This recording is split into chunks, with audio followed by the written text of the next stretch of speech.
Monsieur Jean Brosset, bonjour. Bonjour. Merci d'avoir accepté notre invitation. Avec vous, nous allons parler de ce projet foyer pour jeunes travailleurs en Guyane. Ce projet devrait voir le jour dans combien de temps précisément? Alors, l'ouverture au public est prévue pour la deuxième moitié de l'année 2023, Hmm. Alors, dans à peu près 2 ans. qui porte ce projet? Alors, ce projet, il a deux porteurs. Le porteur de l'immobilier, du bâtiment, de la construction, c'est la CIMCO, le bailleur social guyanais. Et puis, le porteur du projet social qui va se développer à l'intérieur de ces bâtiments, c'est l'Union nationale pour l'habitat des jeunes, via Habitat Jeunes Développement, qui est une association qui a été créée par l'Union nationale pour l'habitat des jeunes pour développer une offre habitat jeune dans les territoires qui en étaient dépourvus. Hmm. Qui vous accompagne sur ce projet? Alors, on accompagne, nous, plus Ah. qu'on est accompagné, mais on a des soutiens très très forts, puisque c'est un projet très ambitieux. Hmm. Le premier des soutiens, c'est bien sûr l'État, qui pilote par un appel à projet le lancement de toute création de foyers de jeunes travailleurs. Et Hmm. puis ensuite, on est soutenu par les collectivités locales, la CTG, la CACL et puis la ville de Cayenne, qui, pour ce qui concerne la CTG, finance un petit bout de la construction des bâtiments. Et puis ensuite, ces collectivités seront amenées à financer l'accompagnement qu'on proposera aux jeunes qui seront accueillis au FJT. Hmm. Alors, on découvre à l'image une présentation du projet, une maquette. Euh, dans quelle échéance commencerez-vous à accueillir les premiers jeunes Guyanais dans ce foyer pour jeunes travailleurs, Monsieur Brosset? Alors, dès qu'on aura les clés des bâtiments, il faudra qu'on soit en mesure d'y accueillir également des jeunes. Donc, il faudra qu'on soit prêt, le jour même où on aura les clés, d'accueillir nos premiers résidents. Hmm. On en On peut, est. on peut se Allez-y. projeter à la rentrée septembre 2023, Hmm. si tout va bien. On en est à quelle phase au moment où nous parlons dans ce projet? Alors, il y a deux phases. Ce sont des projets assez complexes, puisqu'on a deux volets. On a un volet immobilier où il s'agit de construire un bâtiment, donc d'acheter un terrain, d'affronter les diverses phases de portage d'un projet immobilier. Aujourd'hui, le projet immobilier vient d'obtenir le permis de construire. Le terrain a été acheté précédemment. Il se Donc, trouve la où phase... ce terrain? Pardon? Il se trouve où ce terrain à Cayenne? Alors, le terrain est situé dans le quartier Hibiscus, à côté du pôle universitaire de Guyane, sur deux parcelles qui sont réservées depuis l'origine de la création de la ZAC, qui sont réservées pour la construction d'un foyer de jeunes travailleurs. Ça remonte à plus de 10 ans, hein, cette histoire immobilière. Donc cet aspect-là, il est réglé. Maintenant, il y a tout un travail à mener pour que les collectivités qui ont promis de soutenir le projet dans sa phase d'exploitation euh, puissent faire face à leurs promesses et puis que tout l'aspect partenarial qui va se développer avec les acteurs de la protection de l'enfance en Guyane, les associations qui travaillent avec les jeunes, la mission locale, le GEC BTP, le GEC Service, puissent être activés pour que le jour de l'ouverture, tous les jeunes qui ont besoin de cette solution de logement puissent en bénéficier. Alors, on a fait un post sur notre page Facebook et beaucoup d'internautes se questionnent pour savoir pourquoi, jusqu'à maintenant, pourquoi avoir attendu en gros aussi longtemps pour que la Guyane soit équipée d'un foyer pour jeunes travailleurs comme on en trouve dans toutes les grandes villes de métropole. C'est la plus belle des questions, mais je suis très mal placé pour y répondre. J'aurais envie de vous dire parce que j'étais pas né, mais, Mais je pense qu'on est on est face à un sujet d'une très très grande complexité. Il faut quand même rappeler que ce bâtiment représente un investissement de 21 millions d'euros. Que l'exploitation nécessite un certain nombre de moyens et d'engagement des collectivités, de la caisse d'allocation familiale. Et peut-être que jusqu'à présent, aucun acteur n'avait la capacité de réunir tous les paramètres techniques pour que l'opération soit possible. Mais je n'ai pas la réponse précise à cette question. Combien de jeunes allez-vous accueillir dans ce foyer? Alors, il faut distinguer la capacité d'accueil du nombre de jeunes accueillis, puisque les jeunes sont.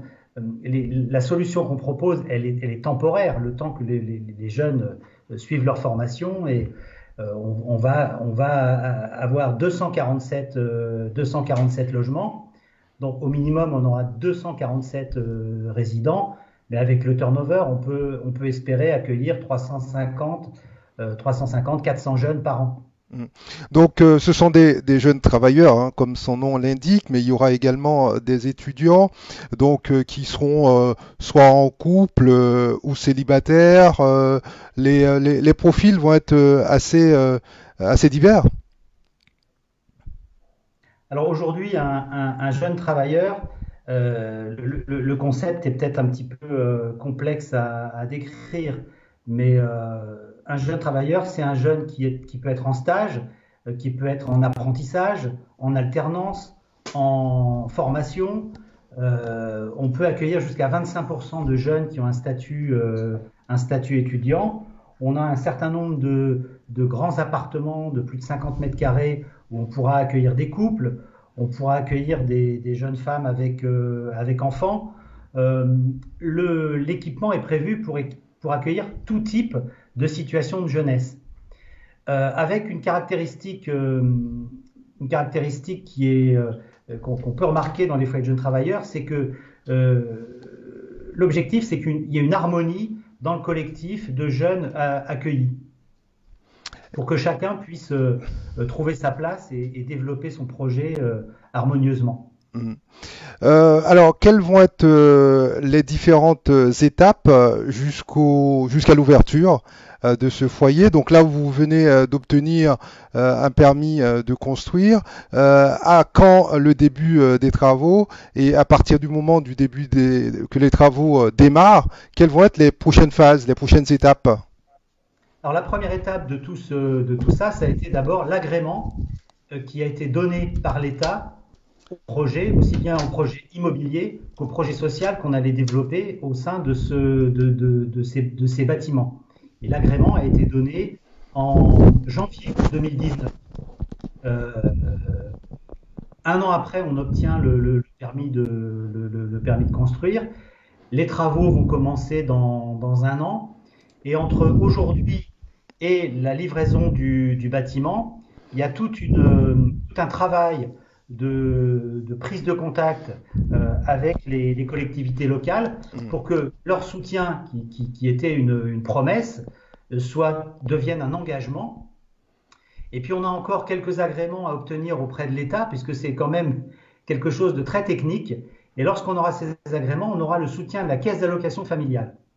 Et puis il y a un énorme pas à franchir, c'est qu'aujourd'hui, dans les Outre-mer, pour ce qui concerne l'aide au logement, les personnes reçoivent une allocation logement social et il n'y a pas d'APL en Guyane. Et tout l'intérêt du foyer de jeunes travailleurs, c'est justement que toute la technicité du programme consiste à ce que les jeunes en sortie de programme et quand ils rentrent dans un logement puissent bénéficier d'une APL spécifique au foyer de jeunes travailleurs, qui les solvabilise de manière beaucoup plus importante que l'allocation logement classique qui existe aujourd'hui en Guyane. Et ce point technique aujourd'hui, il est en cours de travail avec les services de l'État, avec la caisse d'allocation familiale, et tout le monde est actif pour que les jeunes qui seront hébergés dans cet établissement, comme leurs homologues en France, puissent bénéficier du même niveau d'APL. Il faut savoir aujourd'hui, je ne veux pas rentrer trop dans la technique, mais sera très clair pour nos auditeurs. Aujourd'hui, un jeune en Guyane a une APL, une allocation logement plafonnée à 170 euros. Son homologue à Nantes, qui est la même zone de loyer conventionné de logement social, peut avoir jusqu'à 350 euros d'APL pour le même loyer. Donc aujourd'hui, on est face à une inégalité qu'il va s'agir de combler. Et on a engagé un travail avec les services de l'État pour que les choses soient harmonisées lorsqu'on ouvrira l'établissement. Monsieur Jean Brosset, on s'aperçoit qu'il y a un certain nombre de points d'interrogation.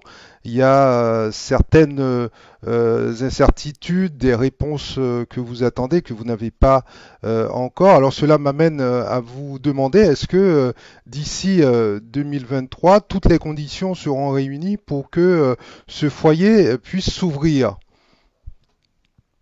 Alors j'ai très envie de vous répondre, évidemment, puisque je n'imagine pas la construction d'un bâtiment qui engage 23 millions d'euros sans que les tutelles aient pris le sujet à bras-le-corps. Alors moi je suis très optimiste parce que on entend beaucoup les politiques parler d'égalité entre les territoires.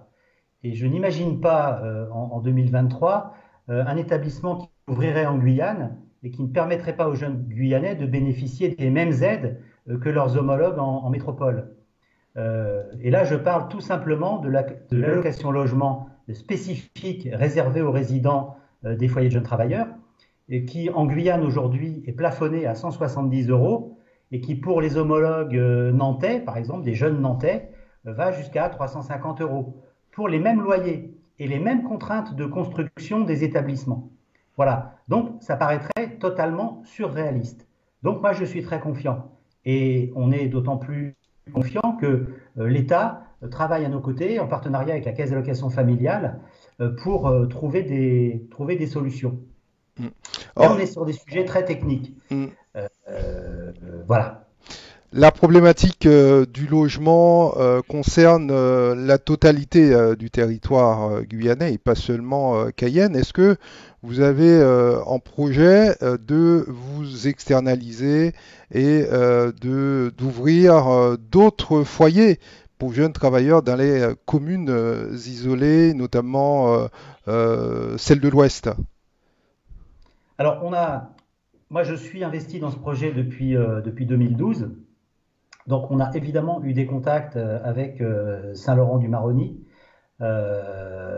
Et si on réussit cette opération à Cayenne, évidemment, on pensera à Kourou et à Saint-Laurent-du-Maroni, qui sont dans le même contexte de difficulté de logement pour les jeunes en particulier, pour tous les Guyanais, mais en particulier pour les jeunes. Parfait, très bien. Merci d'avoir accepté de nous présenter ce projet pour les jeunes travailleurs, ce projet de foyer pour les jeunes travailleurs. Donc, vous nous confirmez que les premiers coups de pelle ou les premiers coups de pioche seront donnés dès l'année prochaine? Alors ça, c'est ce qui est prévu. Sauf intempéries extrêmes et redoublement du Covid. Mais je pense que l'année prochaine, on sera sorti de toutes ces histoires. Hmm.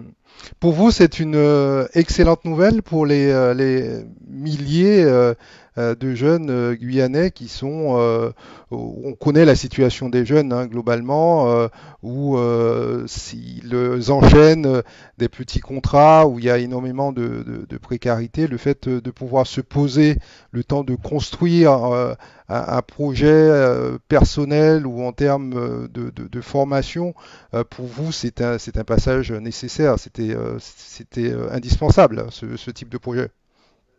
Moi, j'ai la conviction, mais c'est aussi mon engagement personnel, qu'un jeune qui vit dans de bonnes conditions, dans un logement confortable, Décent, euh, oui.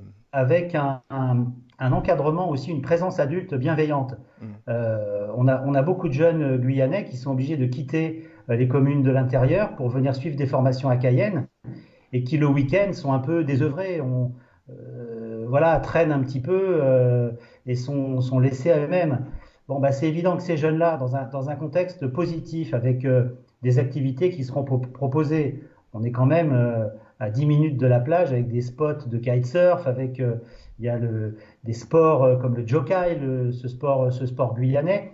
On pourra vraiment proposer aussi un cadre positif qui permet aux jeunes non seulement d'être assidus dans une formation ou dans un projet, mais d'avoir un temps hors travail et hors vie privée, un temps d'élaboration collective de projets, de rencontres, d'échanges. Si on ne sait pas quoi faire, on pourra aller faire des maillots sur les plages de Montabo pour ramasser les déchets sur la plage. Et en tout cas, le fait d'être dans un logement confortable, dans un environnement positif, ça aide sûrement à réussir mieux que lorsqu'on est abandonné à soi-même. C'est sûr. Et en parlant de logement, quelles vont être les configurations de logements proposés? Il y aura des studios, des T1, des T2? Alors, on aura plutôt des grands logements par rapport aux typologies habituelles des foyers de jeunes travailleurs, puisqu'on aura une majorité de logements qui feront plus de 30 mètres carrés, qui feront 31 mètres carrés, avec des varangues, avec un certain confort dans l'aménagement du logement. Les jeunes n'auront qu'à poser leurs valises et les logements seront complètement équipés. Et on aura une trentaine de plus grands logements jusqu'à des T2 de 52 à 56 mètres carrés. Parce que vous voyez bien sur la vidéo qu'on est quasiment sur un vrai village consacré aux jeunes. Donc, dans le parti pris architectural, on a décidé d'occuper tous les 10 000 mètres carrés du terrain pour qu'il n'y ait pas une concentration de bâtiments sur ces deux parcelles, avec un terrain de sport, avec des salles collectives, des carbets prévus pour que les jeunes puissent se retrouver à l'extérieur. Donc tout un ensemble et de logements et de surfaces de salles collectives qui permettra vraiment d'avoir un vécu positif dans ce village consacré aux jeunes, aux moins de 30 ans. Alors, une question que beaucoup de jeunes doivent se poser en ce moment par rapport au parc des logements qui sont sur le marché. La différence de prix en pourcentage peut être évaluée à combien entre les prix qui seront proposés dans ce foyer pour jeunes travailleurs et ce qu'on peut trouver bon, sur le marché guyanais en termes de logement, superficie identique bien évidemment. Alors, si on prend l'exemple d'un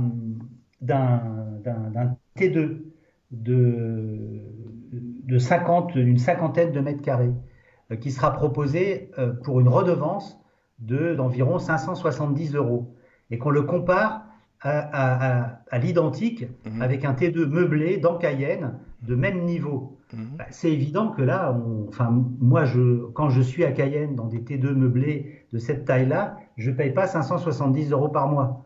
Je paye plutôt 750 à 800 euros. Donc il y a un différentiel qui est non seulement visible sur le coût mensuel, mais dans l'approche même du paiement de la redevance. Puisque lorsque le jeune aura payé sa redevance, il n'y a aucune autre charge. Tout est compris dans la redevance. Et que le combat qu'on mène pour l'APL foyer, il est aussi lié à cet aspect-là.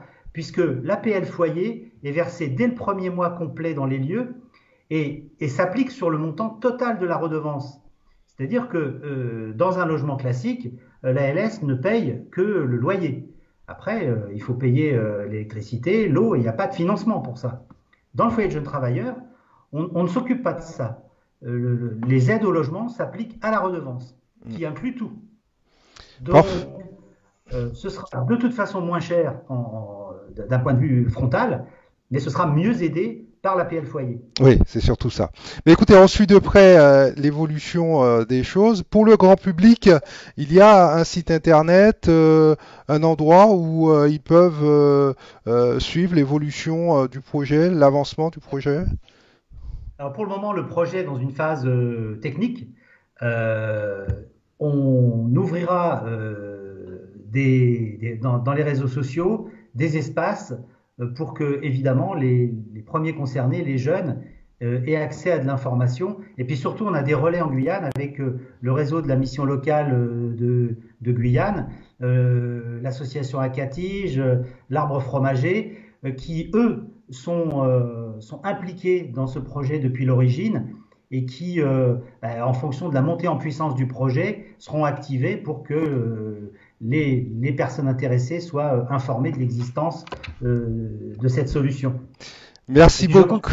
je compte sur vous à 200% pour relayer les informations. On suit cela de très près avec vous, Monsieur Jean Bosset. Merci beaucoup pour cet entretien et puis bonne continuation. Et puis on attend avec impatience l'ouverture de ce premier foyer pour jeunes travailleurs à Cayenne. Merci, à bientôt. Merci à vous. Au revoir. Au revoir.